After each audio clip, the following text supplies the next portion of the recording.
Kadang-kadang garing pun akhirnya aku ketawain karena bukan ceritanya tapi caranya dia menceritakan.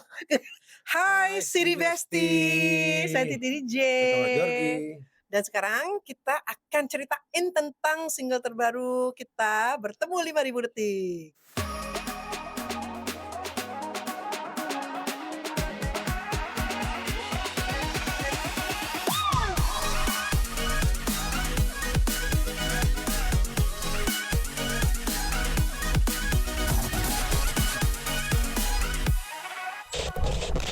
Setiap hari aku tanya kamu. Agendamu hari ini apa? Bertemu 5000 detik. Kenapa 5000 detik? Karena buat kita 5000 detik itu sangat penting. 5000 detik itu berapa jam? Coba hitung sendiri ya. Jadi dalam kegiatan kita sehari-hari, di sela-sela jadwal kerja kita, dan kita tuh sebenarnya punya waktu 8 jam. 8 jam dalam arti kata, kan satu hari itu 24 jam. Aku tidur 8 jam, dia tidur 8 jam. Kenapa beda? Karena aku tidur malam, dia baru tidur pagi. Aku bangun, dia tidur. Jadi udah habis kan 8 jam, sisa 8 jam. Itu belum lagi dipotong sama kerja, aktivitas gitu kan. Jadi buat kita 5000 detik itu sangat berharga untuk ketemu. Jadi bertemu 5000 detik. Apapun Gitu. itu. Oke. Yang pasti Jadi- makan. Karena lagunya emang based on our story. Kita story. Oh, Gitu. ini adalah kolaborasi yang tidak dinyangka-sangka sebelumnya kan? Iya, gitu. kita pun tidak menyangka kita akhirnya berkolaborasi. Nah, awal mula kolaborasi ini terjadi tuh kayak gimana sih ceritanya awal mulanya? Nah, kita kan udah deket 2 tahun ya. Udah 2 tahun deket. Kalau kita ketemu tuh ya kerjanya kalau nggak makan, nonton, terus makan lagi. Kita jalan gitu. Kita kayaknya harus besok-besok ini kita harus mulai tambah satu aktivitas lagi, yaitu olahraga. Kita belum ada aktivitas olahraga Bareng. Iya Orangnya kan? sih ada, masing ada olahraga. Iya bener sih. Gue kalau bareng-bareng Sendiri, enggak. Soalnya kamu kan sendiri. bangunnya sore. Aku nggak bisa olahraga pagi-pagi buta gitu ngapain. Aku nggak bisa kalau olahraga sore-sore. Aku sore maunya. Memang Jadi kita belum ketemu tuh, yang itu tuh masih harus cari ramuannya lagi. Bisa Nah. jadi satu bahan pertimbangan berikutnya ya. Benar. Nah jadi gitu. Jadi kenapa judulnya Bertemu 5000 detik? Karena 5000 detik buat kita tuh berharga banget. Tapi ini jadi pertama kali buat Mami Titi mencoba salah satu genre baru, bisa dibilang seperti itu. Iya. Kenapa akhirnya memilih genre ini? Apa karena kolaborasi sama Mas Thomas atau gimana? Tentunya. Iya. Karena kan Thomas kan penyanyi dangdut, saya penyanyi pop gitu ya. Nah karena kita udah 2 tahun deket, terus tiba-tiba kemarin pas lagi makan, aku tuh nyeletuk, "Makan sama kamu tuh nggak pernah nggak enak ya Dul ya," gitu, "selalu enak deh. Kamu tuh pintar milih restorannya, atau milih tempatnya, atau milih menunya gitu, jadi selalu enak, nggak pernah nggak enak. Makan bersamamu nggak pernah nggak enak, nggak pernah nggak nikmat." Lucu dijadiin lirik lagu Itu gitu. awalnya. Justru dari situ setelah 2 tahun baru kita terus kita kenapa nggak punya proyek bareng sih? Iya. Udah 2 tahun deket, Apa tapi kayak kenapa gitu nggak ya, punya apa proyek bareng? gitu? Mungkin karena selama ini aku menyadari bahwa aku penyanyi pop, dia penyanyi dangdut.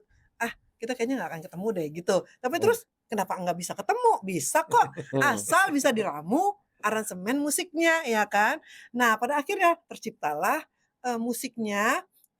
Saya bekerja dengan Erdin Saladin dan Irfnat untuk meramu gimana supaya dangdut dan pop itu bisa nyatu tanpa harus overshadow masing-masing.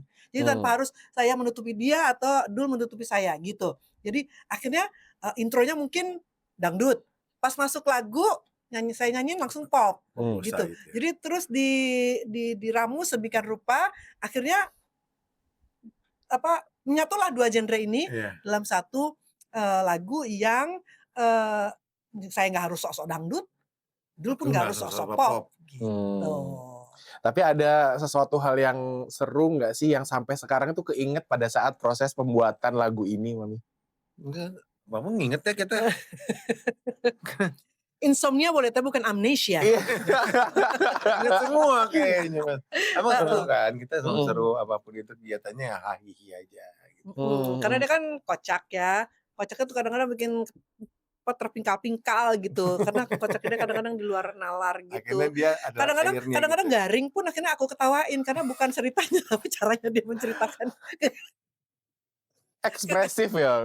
Iya gitu. Jadi tetap ketawa, tetap lucu, Hmm. tapi bukan karena inti ceritanya, tapi karena cara dia menceritakan. Ah gitu ya. Iya, iya, iya. Ya ada cerita yang selalu dia ulang-ulang, padahal aku tahu ceritanya apa, tapi tetap lucu kan.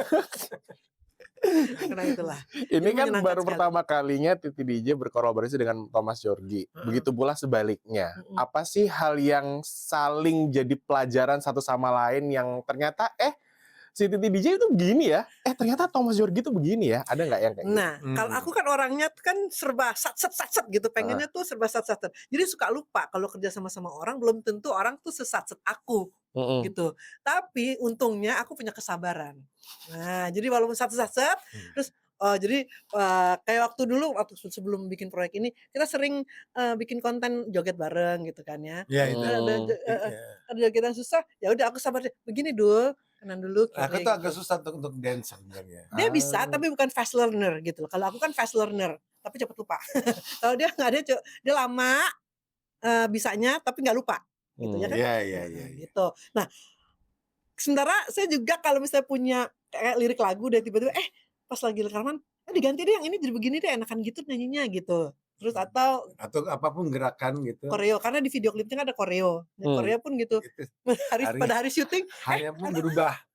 Nggak begini atau tiba-tiba nambah lagi itu kan. Yang ini belum selesai, nambah lagi yang begini. tapi bisa kan? Bisa. Nah, pada akhirnya yang penting kan bisa. Karena aku mahir. Iya deh. Atur dulu, atur. Mahir lamanya. Gitu. Jadi ya, tapi yang aku baru tahu adalah ya itu dia tekun. Nah, walaupun nggak bisa, walaupun di awalnya nggak bisa, walaupun ngomel-ngomel sambil ngedubel, apa sih ini, tapi tetap dia tekuni gitu. Itu yang bagus dari. Iya, aku coba terus. Seru. Saya Titi bisa, dia cepet banget kalau dance. Bisa, kok cepet bisa sih? Kok aku Karena aku kan dulu penari. iya. Oh iya betul. Menjahit. Oh iya benar. Terakhir nih Mbak Titi dan juga Mas Thomas, Iya. apa sih harapan dari dirilisnya lagu ini ke pendengar-pendengar? Mungkin pendengarnya Mas Thomas sama Mbak Titi adalah pendengar yang sama-sama dengerin cuman nggak pernah berpikir kalau dua kolaborasi ini bakal terjadi. Apa harapan? Iya, betul sekali analisa kamu. Nah, harapanku mudah-mudahan aku diterima di komunitas dangdut. Dan Dul pun diterima di komunitas pop gitu kan. Dan lagu ini bisa banyak yang suka dan bisa menjadi cerita sehari-hari kalian juga, karena pasti kalian juga kalau sama teman-teman kan, "Hey, ngapain hari ini ketemu yuk? Teman yuk, Makan yuk," gitu pasti gitu. Pasti setiap hari dan setiap orang tuh pasti kalau misalnya ketemu orang, makan yuk gitu. Jadi apalagi ini kan lirik pertamanya makan bersamamu. Nggak pernah tidak nikmat gitu. Jadi bisa menjadi cerita orang lain. Jadi bisa relate juga sama cerita orang lain. Tuh. Mbak Titi, Mas Thomas, terima kasih banyak udah ngobrol-ngobrol. Dan auto joget pas dengar lagu. Oh iya benar. Ya kan? Harus jadi anthem joget berikutnya. Pasti nggak mungkin nggak joget ya. Iya. Bakal ada challenge TikTok nggak sih, Mami? Iya, ada. Ada challenge TikToknya juga ya berarti ya. Gitu. Oke, siap. Mami Titi, Mas Thomas, terima kasih banyak udah ngobrol sama Kreatif Day. Terima kasih juga Kreatif Day. Sukses terus ya untuk karya-karya berikutnya. Thank you. Thank you.